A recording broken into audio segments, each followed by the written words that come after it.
Welcome everyone who is joining the first conversation in our two-part webinar series, Renew Democracy.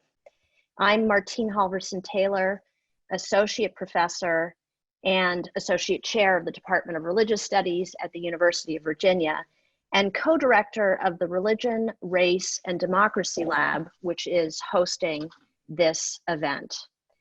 I want to encourage audience members to engage in the conversation by raising questions throughout the program. Please use the Q&A function, which is at the bottom of your screens. It's on the bottom toolbar all the way to the right. The chat and the raise hand functions have been disabled, so the Q&A function is where you can pose your questions. Our moderator and panelists will be able to see your questions and will answer them as best they can. We are also recording today's webinar, and we'll make sure to make it available for on-demand viewing on our website, which is religionlab.virginia.edu, where you can also learn more about the Religion, Race, and Democracy Lab. And if you're interested in this kind of programming, you can also listen to our signature podcast, Sacred and Profane. The Religion, Race, and Democracy Lab is pleased to host Renewed Democracy with the University of Richmond Jepson School of Leadership and the Wake Forest University Interdisciplinary Humanities program. In today's conversation, our panel will be addressing democratic renewal in America, starting right here in Virginia. But we will hope that you will also join us again, same time next Tuesday, July 7th, for the second part of the series, which is Renew the Global. And now it is my pleasure to introduce our speakers. A presidential advisor and director of the White House Domestic Policy Council during President Barack Obama's administration, Melody Barnes serves as co-director for policy and public affairs for the Democracy Initiative at the University of Virginia. Barnes brings more than 25 years of experience working at the highest levels of government, crafting public policy on a wide range of domestic issues. She holds appointments as a professor of the practice at the Miller Center of Public Affairs and as a distinguished fellow of the School of Law at the University of Virginia. Valerie Mitchell, director of the Office of Community Wealth Building in the city of Richmond, has over 18 years of progressive experience with workforce programs that serve youth, adults, people living in poverty, reentry situations, business, and dislocated workers. She has worked on many initiatives throughout her career centered around workforce development and has a wealth of knowledge and experience with policy development, program creation, and management. Her career spans state and local program leadership and coordination, and in 2018, she was named one of Style Weekly's top 40 under 40. Next up is Corey D.B. Walker, Wake Forest Professor of the Humanities, who will serve as our moderator today. Walker is an engaged scholar who critically examines the complexities of religion, culture, politics, and public life. He is the author of A Noble Fight, African-American Freemasonry, and also Struggle for Democracy in America. He has served as the editor of the Theology and Democratic Futures special issue of the journal Political Theology and as associate editor of the award-winning Sage Encyclopedia of Identity. He co-directed and co-produced the documentary film Fifeville with acclaimed artist and filmmaker Kevin Jerome Everson. He has held faculty and academic leadership positions at Brown University, the University of Virginia, Virginia Union University, and Winston-Salem State University, as well as visiting faculty appointments locally and internationally. And last but not least, Thad Williamson, Associate Professor of Leadership Studies and Philosophy, Politics, Economics, and Law at the University of Richmond. Williamson is a sought-after professor and a civic activist. His research focuses on the intersection of theories of social justice and public policy, particularly as applied to urban politics and economic policy. A recognized community leader on poverty reduction efforts in Richmond, Williamson has served as lead author of the Mayor's Anti-Poverty Commission report, the first director of the City of Richmond's Office of Community Wealth Building, and as senior policy advisor in the Mayor's office. He is the author of Sprawl, Justice, and Citizenship, The Civic Costs of the American Way of Life, co-author of Making a Place for Community, Local Democracy in a Global Era, and co-editor of Property Owning Democracy, Rawls and Beyond. And now I'm pleased to turn our program over to our moderator, Corey Walker.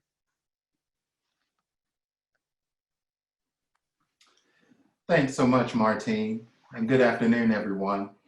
I'm so delighted that you joined us for the first of two webinars on renewed democracy. To say that American democracy is in crisis is to really state the obvious. Commentators from across the political spectrum underscore the deep democratic divides which challenge and frustrate ordinary Americans in living fulfilling lives. Globally, democracy is in retreat as we witness the rise of new authoritarian regimes and nominally democratic governments in the wake of the stresses and strains of a failing international consensus and, of course, new and fresh conflicts. Our democratic crisis is exacerbated by a global pandemic, a continuous uprising over police violence in the United States that has deep historical roots, and an economic collapse that has seen over 45 million Americans lose their jobs in over a course of a few months. As we move toward the 250th anniversary of this unique experiment with democracy, we find ourselves wondering, how do we address these democratic challenges in our nation, as well as the democratic challenges globally? In today's conversation, we're going to focus our attention on renewing democracy at the local level, looking at some of the innovative prospects and possibilities right here in the Commonwealth of Virginia.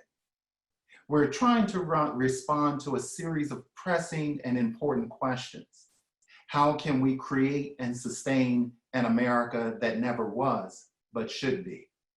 How can we build a robust multiracial democracy in which everyone is valued and everyone possesses the political, economic, and social resources to live their fullest lives?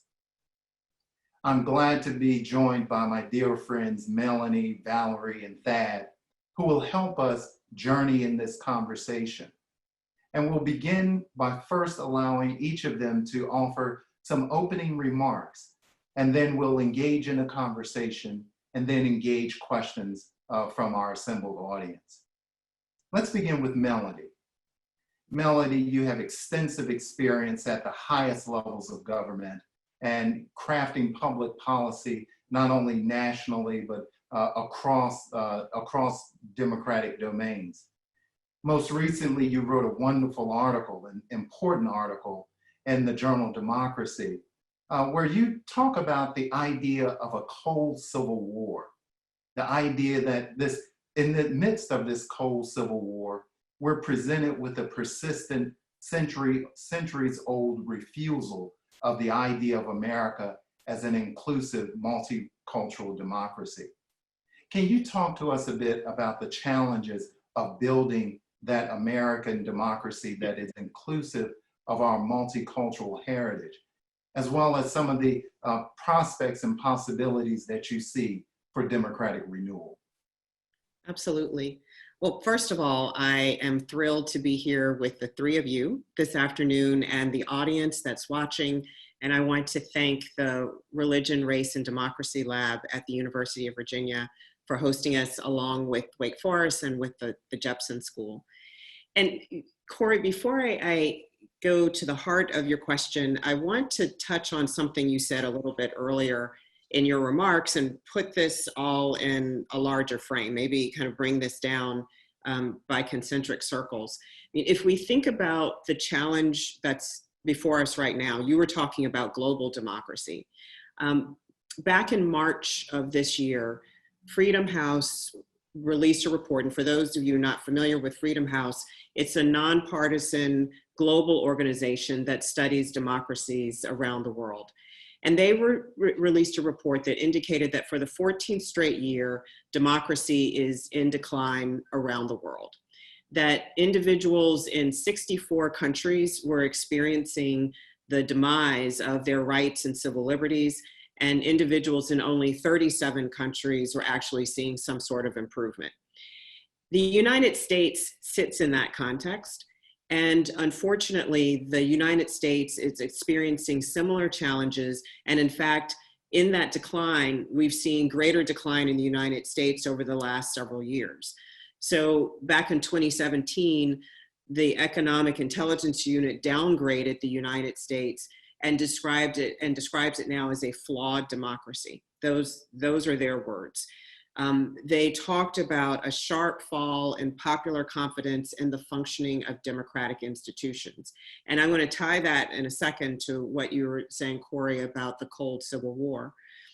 Freedom House, in the report I mentioned a few minutes ago, this year pointed to efforts to undermine democratic norms and standards, that there were challenges to electoral integrity, that there are challenges to judicial independence, safeguards against corruption are eroding, that there are attacks on the press.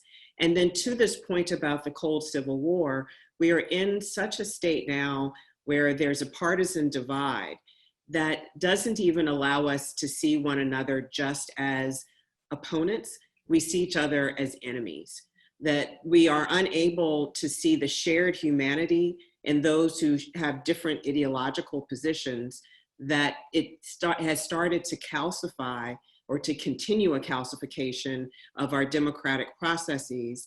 It doesn't allow us to take on big challenges, to wrestle them to the ground, to come to some sort of consensus through the democratic process, and to move our country forward. And I think that's part of why so many Americans are losing confidence in our public institutions, because from their perspective, they're non-functioning. And from their perspective, we're also engaged in a battle with people who have different points of view, as opposed to engaged in a debate.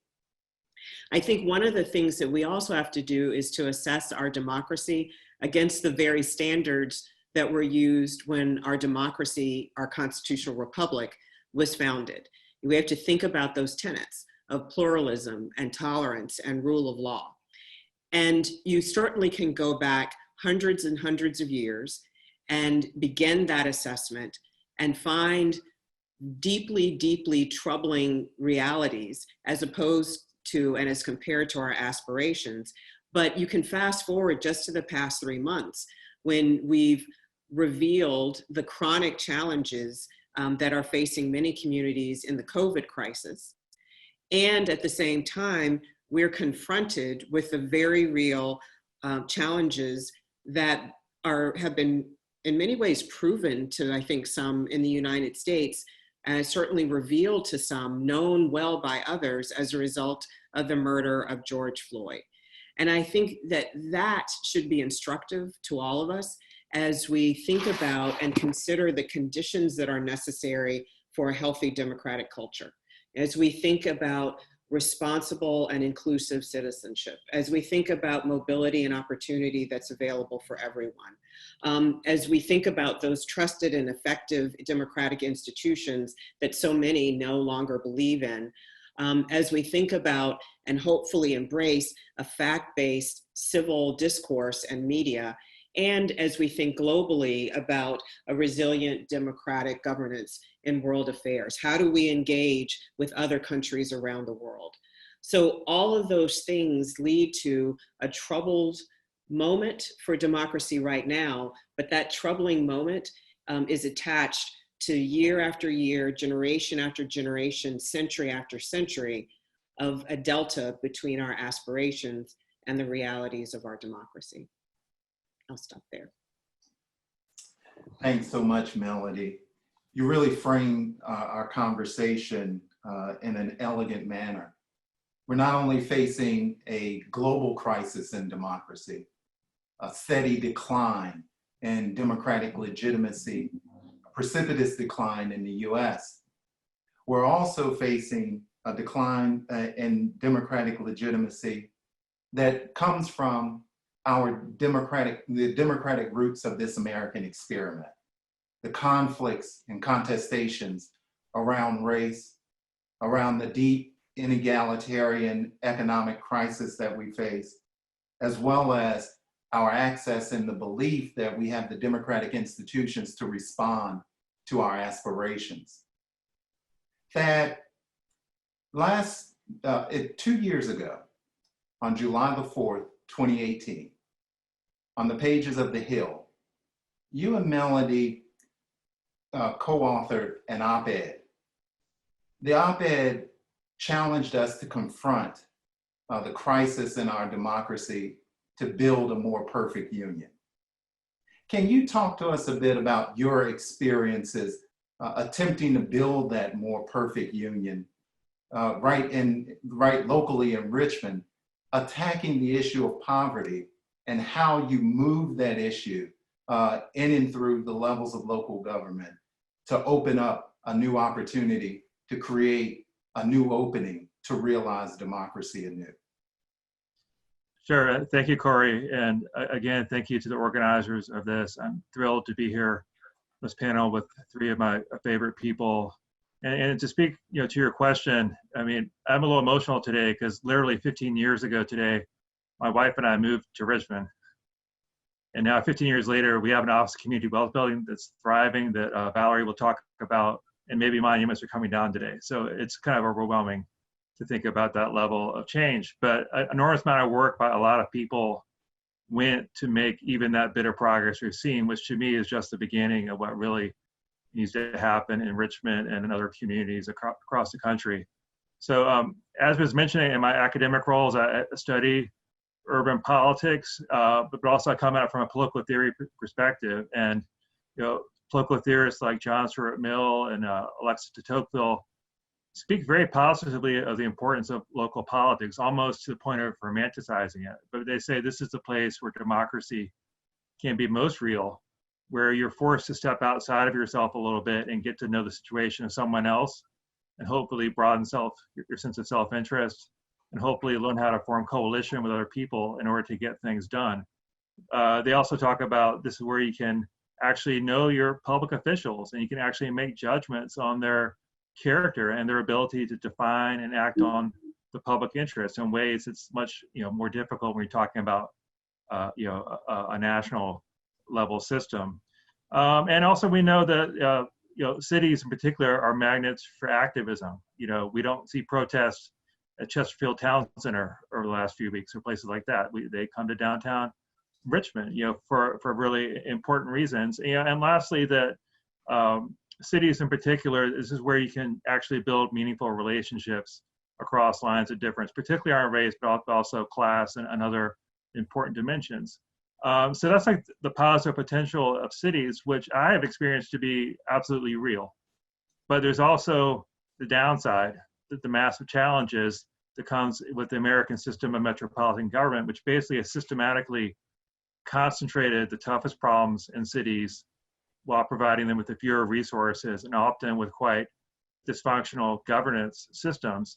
And on top of that, because in any political environment, prosperity is going to be an important goal, there's a tendency for cities which have a high poverty rate, as Richmond does, to bend its politics and its policy towards the interests of those with money, with capital. And then that creates a real challenge for democratic participation, on top of the other inequalities of participation that come with race, income, education level. So the work on community wealth building that the community is engaged here in Richmond, I've seen as an effort to take the positive dimensions of urban democracy and take it as far as you can and try to use those strategies to overcome the deep-set structural problems our cities face. And that's why I think it needs to grow from not just a program or even office, but to an entire way of thinking about how you do policy. And so what we laid out in that article a couple of years ago, based on our collective experiences, is first, you have to do front-end civic participation. And that's really hard, especially for so-called experts or people with official positions to sort of say, pause, hey, I don't know everything. It's time to listen to people. It takes a lot of work to do that. It takes a lot of relationship building, a lot of emotional work. But I would say in Richmond, for every ounce of work of that kind we do on the front end is worth 10 pounds of gold later on. So it's absolutely essential. And lots of things, falter because they don't have enough of that. The second thing was being bold. Like, the goal is not just to help a few people, but to actually change, the systems to dramatically improve equity. So, in Richmond, we know that we're one of the worst 2% of localities in the United States to grow up in if you're low income. Okay, so what's it going to take to change that? And we have 40% children in poverty. Well, you're not going to change it if you don't say you want to change it in a bold way. And so your previous mayor, Dwight Jones, was willing to come out and say in 2015, we need to try to cut child poverty by half in the next 10 years. And we're going to equip the Office of Community Wealth Building to lead that, but also be responsible for reporting back to the community every single year. Here's the progress we've made. Here's what remains to be done. So it can never simply disappear from the political agenda. So number 2 is setting, those bold equity goals. And 3 and 4 have to do with thinking about the community holistically. So even in what we call low-income communities, there already are different forms of wealth there, in the forms of social capital, in terms of very talented people who are working hard to build organizations. We need to honor that, respect that, and build on that rather than simply, dismantle or replace that. And that speaks to a really important point in our process, because when we started in Richmond, we were calling this the Anti-Poverty Commission. And we changed that quite deliberately because we realized that people were hearing anti-poverty as anti-poor people, when we meant the opposite, but that was how it was being heard. But also I like community wealth building because it brings in a holistic approach and also makes it clear that it's a process and it's a continual process. It's not like a 3-year program and you're done. It's a permanent, ongoing thing that stretches from one generation to the next necessarily. And the last part we talked about was being creative in the use of economic tools, and especially in a place like Richmond that's blessed to have prominent corporations, major university, state government, anchor institutions. There is wealth already flowing through the community. How can we think creatively how to redirect some of that wealth to include the people who've been systematically left out? So, I think I'm proud of the work that's been done in Richmond. I'm proud to meet incredible people like the 3 of you who supported it in different ways or taken the reins directly, but there's so much to do. So we feel, and Melody and I have felt in our work that this is not a cure-all. No one's looking at Richmond and saying everything has been solved. That's not the case at all. But it's a promising start that other communities can learn from as we continue to learn from other communities as well. Thanks so much, Thad. You really highlight the issue of how we can renew civic participation in this democratic renewal effort. And the idea of community wealth building is more than just a singular idea. It is an approach to looking at and enacting structural transformation by renewing democratic society through tapping the wealth, value, and dignity of each member of the Richmond community. Valerie, you're charged with implementing this vision in the everyday. And in a moment where we continue to hear protests and see protests across all 50 states in the US and thousands of towns and cities, and including our city here in Richmond, how do you see community wealth building affecting the day-to-day lives of Richmonders in building and renewing American democracy? And so I'd like to start with thanking you all and thanking everyone who put together this event. I am very grateful to be here with you all and to talk about something that I'm very passionate about. And so to take the very systemic and global idea of community wealth building and drill it down to the real people, the everyday people. And so as Thad stated, you know, community wealth building and the Anti-Poverty Commission looking at broad-based areas like education and transportation, housing, workforce development, economic development in regards to social enterprise and small businesses.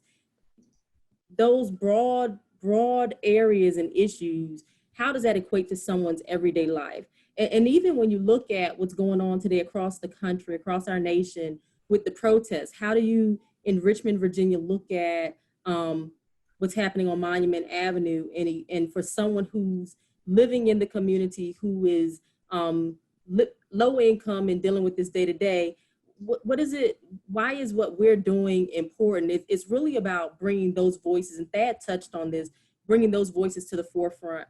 You know, we're educators and academics, and I'm a programs person.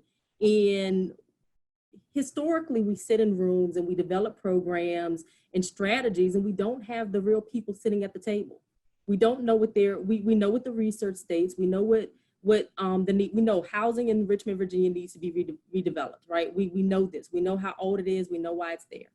What we don't do oftentimes is bring the real people to the table to find out, what does that mean for you? What does housing and education mean for your everyday life, so that we're really getting to the crux of what the problem is, and not even that, but designing it so that it works well for you.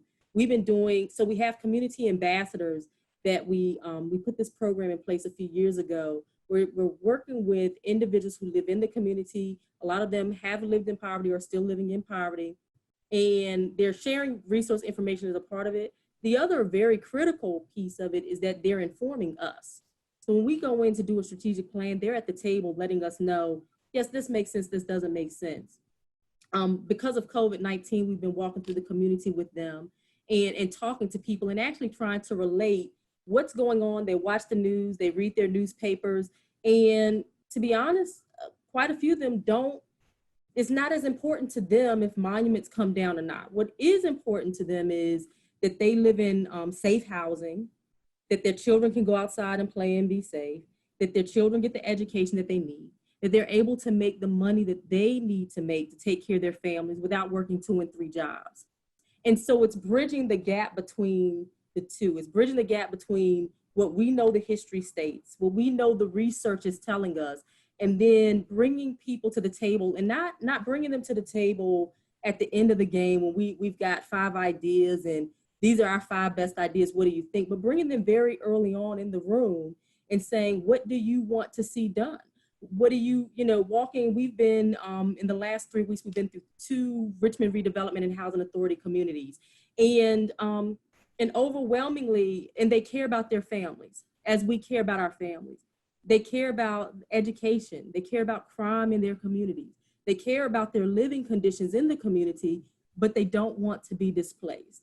So what does that look like? How do I, as a director of the Office of Community Wealth Building, take that back and say, as we look towards redeveloping public housing in Richmond, Virginia, how do I sit at the table very strongly stated that these individuals have the ability to come back into the community, live amongst the neighbors that they have today, but live in safe, healthy living conditions, and they deserve that, right? And so when you relate it to every day, it's drilling down not to just, we know education needs to be redesigned, but how does that work for you as an individual, as a parent?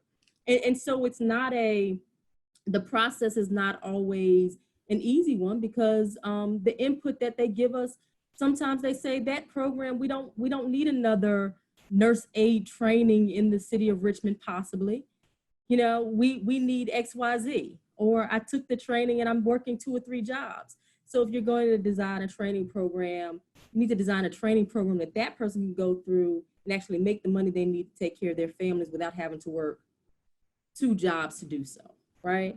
But it's bringing them to the table early on, and not just bringing them there to say they're there, but bringing them there to take the actual input and put that into the program. It's also because our office, although we have some direct service programming, where in the collective impact space, a large part of what we're doing is influencing and helping other entities strategize. So one of the activities that we did a few months ago is that as the regional housing experts were working on a regional housing plan for the Richmond area, we realized that in the first several rounds of surveying and meetings, they didn't have, they had about 4% of respondents made under $25,000 a year, which means that everyone that they'd engaged, or not everyone, but the vast majority of the people that had been engaged were over $75,000 a year. So we came to the table with the Partnership for Affordable Housing and said, how do we get the people who need affordable housing to the table to give you the information so that as you develop your plans and your strategies, their voices are heard. We work with them on a strategy. We deployed partners and different entities, and we're able to bolster that number up closer to 50% of respondents. You know, we're making $25,000 or below a year. And so it's not just working within our shell and saying, how can we operate, but it's definitely a systemic approach. You're not going to reduce poverty in the city of Richmond if you just have an office that sits in City Hall and listens to itself and works within itself. We have to engage the community, and we have to work with partners and stakeholders across the broader spectrum. Thank you so much, Valerie. You really highlight that democracy is more than just the occasional performance of voting. It is built into the very process of the everyday. And it is leveraging the knowledges of everyday citizens to build the requisite programs, processes, and institutions to respond to the deepest needs in our communities. In many ways, you're opening up a new lens of how we have to begin to think about the art and the craft of public policy.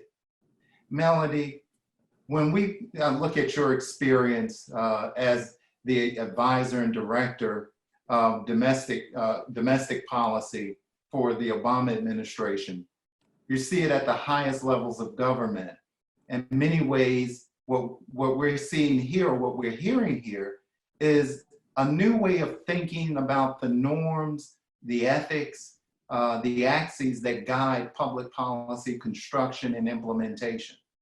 Can you talk to us a bit about, in a moment of deep partisan divide, how do we build those requisite cultures so that we can develop these new norms, these new anchors for policy approaches that may be able to, that may hold the potential of making structural transformation in our society? Sure, that's a great question. And I will be drawing on things that Valerie and Thad have said to help answer that. One of the things I want to say just to start is we're talking quite a bit about what happens on the local level. And I spent much of my career on the federal level, that I think it is a both and proposition. That it isn't, you know, some people are like local, local, local, others are federal, federal, federal. But all of these component parts have to fit together.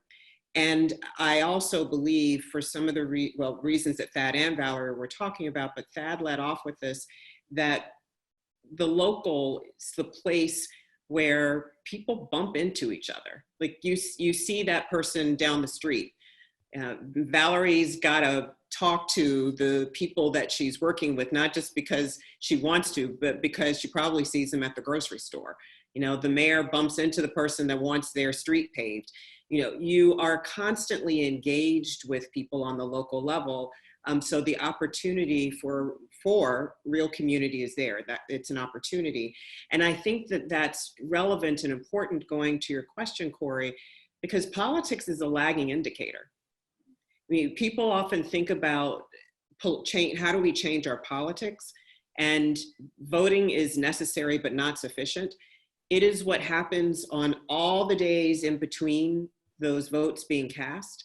It is about democratic culture and the way that we engage with one another. And when that starts to change, we will also see that reflected in our politics. I can say from many, many years of working with politicians, both on Capitol Hill and in the White House, they pay attention to what constituents are saying, what the nation is saying, and they respond to that.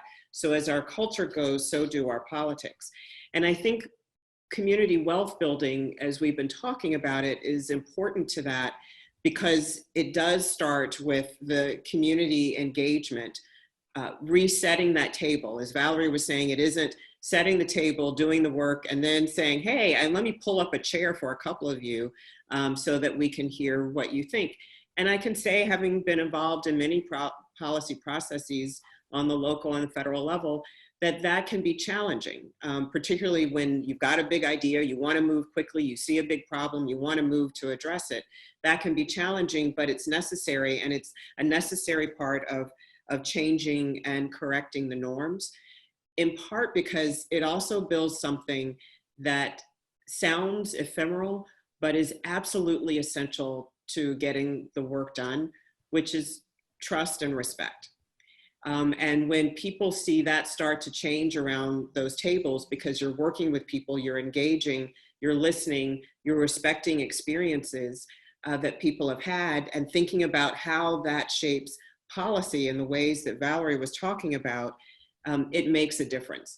So I'll close with just an example, some of the work that I've done with focusing on connecting young adults, many of them who have had challenging backgrounds, some of them homeless, some of them were high school dropouts, some of them may have been involved in the juvenile justice system, but in working in urban and rural and tribal communities around the country, across sectors, with those young adults all at the table, we've seen some really smart things happen at the policy level. So for example, in rural Maine, it was because a young woman who had been in foster care, had aged out of foster care, who recognized the challenges that were posed by the law to her ability to continue her education, sitting next to a member of the legislature, he heard what she was saying, and long story short, legislation crafted, she's testifying, she and others are part of the policy-making process, and the law changed. So that it goes to resetting the table, listening and respecting those experiences, and recognizing that that's important data for policymaking, and policymakers being responsive to that. We can start to build that at the local level in a way that will also start to leverage and change what happens on the state and federal level as well. Thank you so much, Melody. Resetting the table, really recognizing the value and the worth of everyday citizens, and making sure that trust and respect really inform the process of governance and the process of creating responses, creative responses to the challenges that our citizens face in the everyday. That Melody talks about building a robust and deep democratic culture. You talked about rebuilding community in your vision, in this vision, animating the response to poverty in Richmond and the building of the Office of Community Wealth Building. How do we build trust and respect in a city? If you take Richmond, Richmond is the formal capital of the Confederacy, and the deep divides around race still afflict the city in some very significant ways. How do we continue to build and advance trust and respect in light of the ongoing challenges and legacies of slavery and institutionalized racism in our cities and across our nation? Yeah, I mean, that's a tremendous question, and our capacity to either do that or not do that is going to determine whether we remain a meaningful democracy. You know, in my estimation, you know, especially if you're thinking about democracy as a way of life. And so one part of it is the relatively easy part is for Richmond, you've got flagrant symbols of white supremacy in public places. And it's hard to square that with a message we're trying to build community of equal respect for everyone. But that's easy to take that down, relatively speaking. It's not literally easy, but compared to the challenges Valerie was mentioning, about entrenched poverty and folks earning less than $10,000 a year, and lacking a regional public transportation system that would give people access to jobs, our segregated school system, on and on. Tackling that is much harder, and it's important to understand. I've never thought or said, if I did say it was a mistake, that the city of Richmond by itself can actually tackle those things. The city of Richmond can set its goals, but it has to pull in other partners at the regional, state, and federal level, and it's going to need some policy changes at those higher order of government, to get the counties to do some things they may not automatically do on their own, such as enthusiastically expand public transit or have more inclusive housing policies. But to circle back to your question, there's so many layers, but I think the one I hope our community can lean in more is actually comes back to schools, because I think schools are a really important form of community for both children and parents. And I'm really encouraged in the last year, even though the policy change ended up being modest, we had a robust discussion about racial segregation within the city schools, and some willingness to at least entertain some policy changes intentionally to increase racial diversity within schools. And just a short time ago, it was almost impossible to have that conversation in Richmond. But I think the winds are changing, and I think that's really important, for the sake of our children, to have people create knowledge of the history of racism in this country, but also build comfort level intercultural competency to be able to thrive as adults and actually be this diverse multiracial democracy we're talking about. We can't do that if folks are separated, in effect, from ages 4 to 18 and expect it's going to work out okay on the other end. It usually doesn't. So I hope we can come back and circle back to that schools question, because I think that is the foundation of community life, in most places, and that's going to really do it well. It's not just a city conversation; it's bringing in the suburbs as well. President Ryan at UVA wrote a whole book about that about 10 years ago, and then another frustration. But it's time to revisit that, because I think with the changing winds, it may be possible to have a bigger conversation on that and a few other fronts as well. Thank you so much. That the idea of democratic cultural renewal is not absent, addressing and investigating the deep cleavages and divides that we experience in American democracy, particularly those divides along lines of race. Valerie, we have a number of questions coming in from our audience, and there's one question one of our audience members would like to ask you, and it goes to the way in which you build community, draw in resources from across the community, and leveraging the Office of Community Wealth Building in Richmond to respond to community needs. How have you engaged the entirety of community in your work for collective impact? And in particular, how have you engaged faith communities in that work? So we've engaged community in a number of ways. I talked a little bit about our community ambassadors. We also have a citizens advisory board that is comprised of members of the faith community, service providers, as well as citizens and residents who are currently living below the poverty level, and we engage them in our planning and strategy. We also, specifically for churches in the faith community, this year have launched a specific initiative to engage the faith community. And we've been holding regular meetings with the faith community to talk about what resources are you providing, what are you doing, and how do you weigh into the bigger strategy and what we are doing as an Office of Community Wealth Building.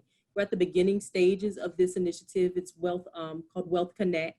And we're always, so if anyone's on the call, anyone interested in participating, we would love to have you come towards our office and let us know, participate. We want the faith community to be involved in what we're doing and in our community engagement. The faith community has a very close relationship, for obvious reasons, to people and residents who are dealing with these issues on a day-to-day basis. So we recognize that the faith community needs to be a part of this discussion. We also, we're on like various groups to talk to service providers and various residents. And some of it is about walking through the community and asking the questions, when you look at like what is democracy and what role do people play in democracy, there are some people who have given up on government. You know, so they're not going to, they may or may not vote, but they're not going to participate in the process because whether they don't think it will actually have an impact on them, or they think if they do try to participate, their voices will not be heard. And so some of it is literally about walking through the community or walking through our career centers where we're training people. And so people are coming towards us for different reasons and saying, like, what do you think? Genuinely, what you think? What do you think? But it's through a myriad. It's similar to what I think it was Melanie said. You have to have various strategies for everything you're trying to get to. We need local, we need state, and we need federal at the table. We also need the different communities. So I need people who live in Gilpin Court to tell me what they want to see happen and how they want to see it happen. I also need people in the faith community. I need service providers who know the amounts of people in the community who are dealing with different things, such as substance abuse or mental health issues that we don't always like to talk about in our communities, to inform what we're doing. So we're engaging the communities in a number of ways.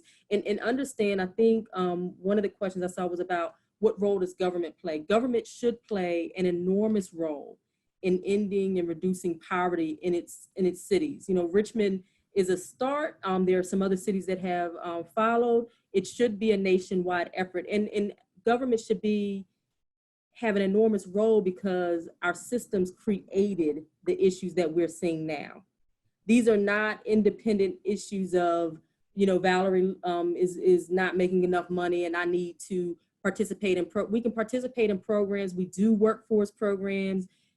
We do the training, all of those great things. And you can help an individual, but if we don't start to really restructure these systems, then we will not have the success that we need to have. The systems need to change, and government played a role in creating the systems that people live in now. Valerie, systems need to change. That's a powerful statement, as well as a powerful incentive to really approach policy and to really approach politics quite differently, to move away from an individualized politics to a politics of solidarity across all sectors of society. We have a question that I want to pose to you, Melody, and it's a question about our particular moment. We are in a moment, a COVID-19 moment. We're also in a moment where we have not experienced this broad and sustained level of uprising throughout the United States that's also reflected globally. What are your top 2 to 3 areas of policy change given our contemporary moment? Sure. Well, actually, these two things tie together. I want to pick up on something that Valerie was saying that I think is important to also answer the question that you just posed, Corey. And Valerie was leaning into the fact that we have to address systems, and that I cannot agree with her more. I can't agree with you more. As my husband and I often say, in this country, we're program rich and we're system poor. There are often lots of really great programs and people working really, really hard, but those programs can affect a few hundred, or even imagine if they affected 50,000. That would be a significant number of people impacted by a program. But when you're talking about millions and millions of people, we're not getting to the heart of the problem. And as Valerie was saying, when we've got systems that are disconnected from one another, systems that have inequities that are built into their core, then we are perpetuating problems, and we're also not helping people at scale. So one of the things that I think is important is that we focus on large institutions and systems when we're focused on change. So for example, at this moment, there's a lot of discussion about criminal justice reform, and work with police departments. This is part of a larger a set of systemic issues in our criminal justice system, and we need to look at those issues holistically. We also need to think about how that set of institutions sits, for example, beside our education system. There's a reason why we talk about the cradle to prison pipeline. And if we are looking at every step along the way, we could understand ultimately how we end up with, in a country, a developed country that has one of the highest rates of mass incarceration in the world. It isn't that more people are creating more crime in the United States of America than they are in other parts of the world. There are reasons for that. There are also economic reasons and incentives for that. So I would strongly lean into the fact that we have to examine what's happening in these larger systems and how they are perpetuating deep inequities, racial and economic inequities in our country. Clearly, I said a while ago that voting is necessary but not sufficient, but voting is absolutely necessary. So addressing both people's ability to exercise their franchise in a country that prides itself in many quarters in being patriotic, but doesn't comprehensively embrace what's necessary so that every person is able to easily exercise their franchise, the responsibility that they have as citizens, makes no sense. We make it very difficult for people to vote in the United States. And we do that in embracing, in some places, a narrative of fraud when data and facts and evidence say quite the opposite. So an examination of what's working in various states in the country, that, registration by mail, voting by mail, as we also allow people to vote in person.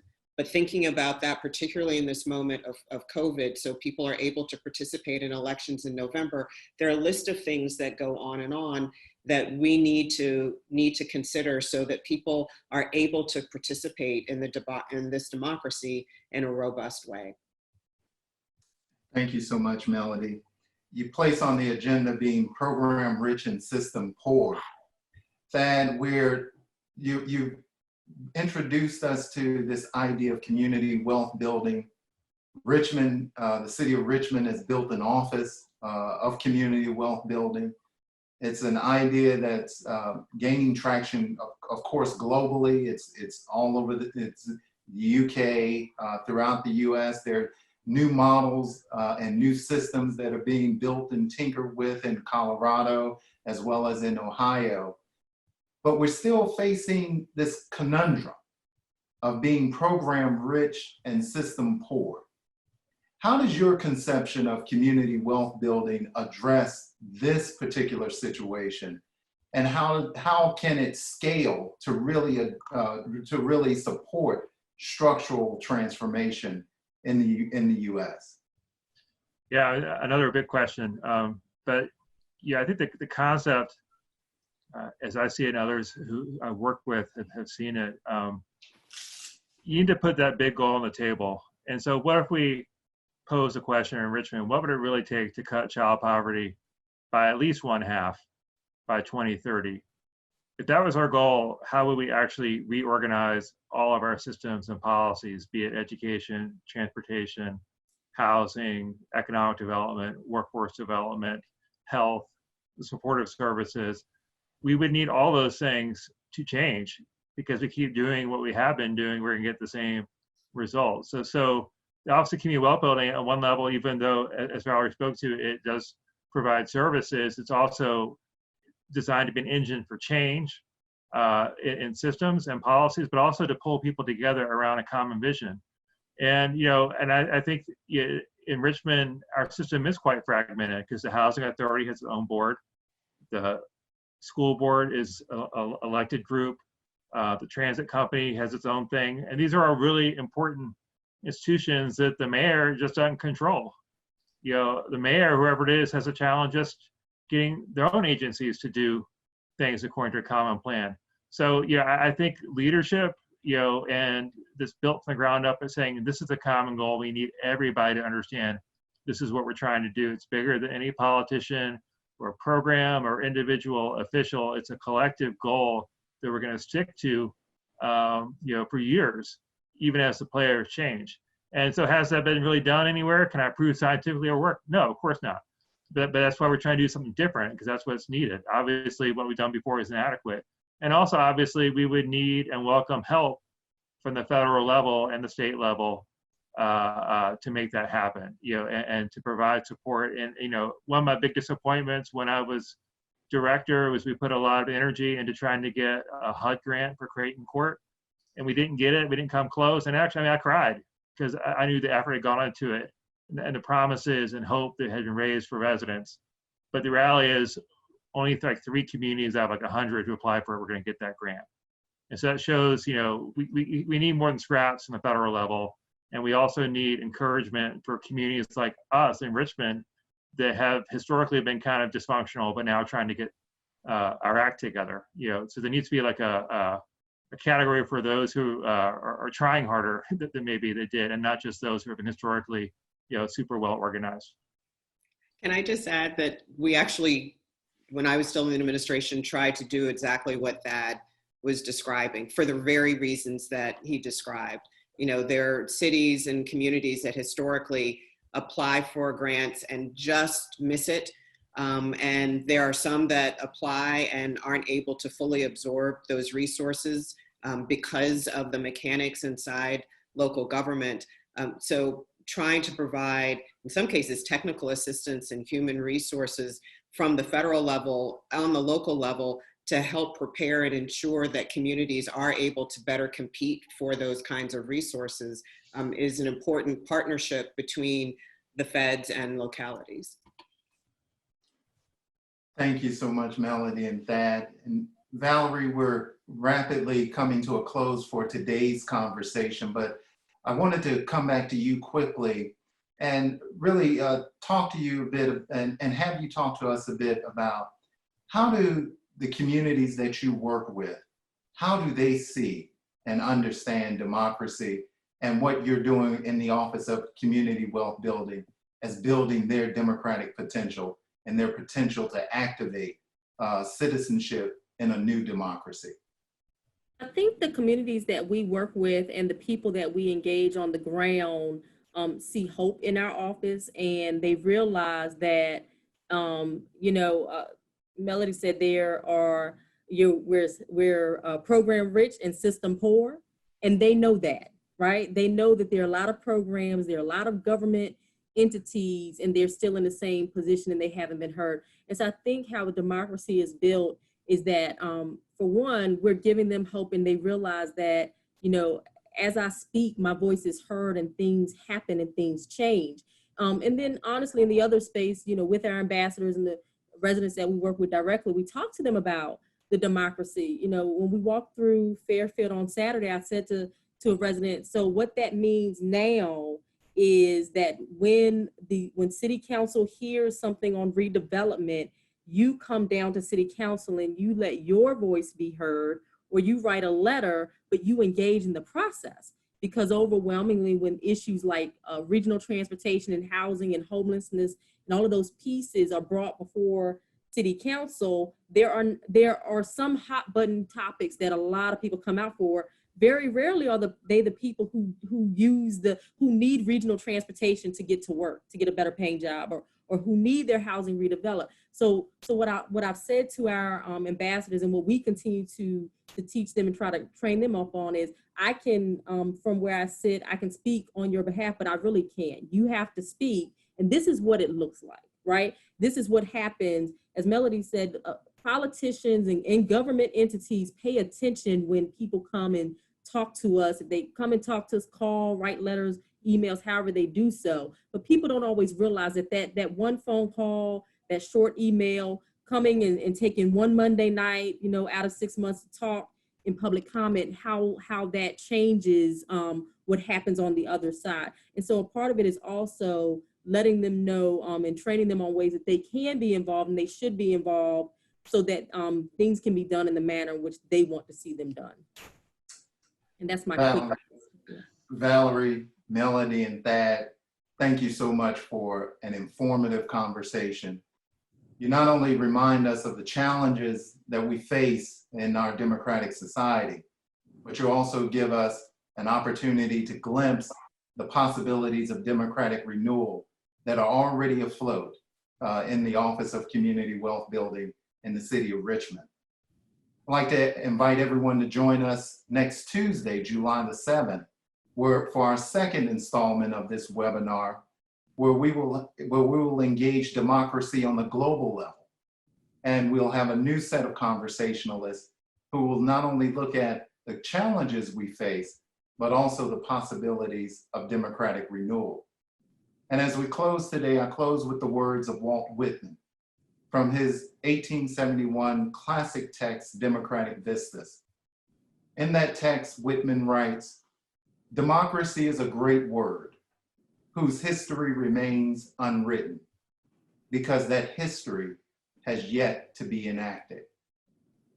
In many ways, Whitman serves as the animating voice for this conversation and the work of building democracy as a way of life each and every day in the US. Thank you and good afternoon.